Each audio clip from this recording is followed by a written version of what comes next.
আসসালামু আলাইকুম। আজকে হচ্ছে আমাদের কিছু কাঁঠাল কাটতে হবে। সেজন্য ভাবলাম যে পাথারের যে আমাদের কাজটা আছে মানে ঘাস কাটা ওই কাজটা আগে শেষ করে আসি।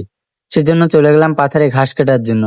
তবে আমরা অনেক সকালবেলা এসেছিলাম ঘাস কাটার জন্য। ঘাসে হচ্ছে প্রচুর পরিমাণে নিশি ছিল।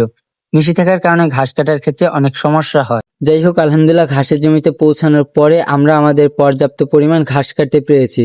যেহেতু এই ঘাস কাটার জন্য আমরা দুইজনে মিলে এসেছিলাম তাই আমাদের যে প্রয়োজন ছিল ঘাসের ওই পরিমাণই আমরা ঘাস কেটেছি। এখন তেমন একটা ঘাস পাওয়া যায় না, যে আমরা যে জমির আইল বা জমি থেকে ঘাস কেটে থাকি এখন হচ্ছে ধানের জন্য যে ধানের ভিতরে ঘাসগুলি হয় ওইগুলি মারার জন্য কীটনাশক প্রয়োগ করে সম্পূর্ণ ঘাসই মেরে ফেলে, যার কারণে ঘাস কাটতে অনেক সমস্যা হয়, তেমন একটা ঘাস পাওয়া যায় না। যাই হোক সম্পূর্ণ ঘাসগুলি আটিতে সাজানোর পরে এখন হচ্ছে আটিটা বাঁধতেছি। এই আটিটা নিয়ে আমরা বাড়িতে চলে যাব।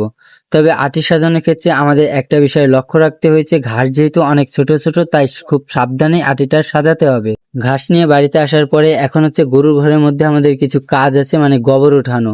আমরা সকালবেলা যেহেতু ঘাস কাটতে চলে গিয়েছিলাম সেজন্য গরু ঘর পরিষ্কার করা হয় নাই। ভাবলাম যে পাথার থেকে ঘাস কাটিয়ে নিয়ে আসার পরে আমরা একবারেই গরু ঘর পরিষ্কার করবো ইনশাল্লাহ। তবে গরু ঘর পরিষ্কার করার সময় লক্ষ্য করলাম যে গতকালকে রাত্রে আমরা যে খড়গুলি খেতে দিয়েছিলাম তার বেশি অর্ধেক খড়ই গরু নষ্ট করেছে। যে পরিমাণ ঘাস এবং খড় নষ্ট করে এই পরিমাণ ঘাস দিয়ে আর একটা গরু পালন করা যায়। যাই হোক আলহামদুলিল্লাহ পাথারের কাজ তারপরে গরুর ঘরের যে কাজ বাকি ছিল সম্পূর্ণ কাজ শেষ করে এখন আমরা রওনা দিয়েছি কাঁঠাল কাটার উদ্দেশ্যে। আমরা যেখানে আজকে কাঁঠাল কাটবো সেখানে জায়গাটা হচ্ছে অনেক দূরে, সেজন্য যাওয়ার সময় হোটেল থেকে আমরা সকালে খাবারটা খেয়ে গেছিলাম। যেহেতু আমরা অনেক দূরে যাব আসতে আমাদের অনেকটা সময়ও লাগতে পারে।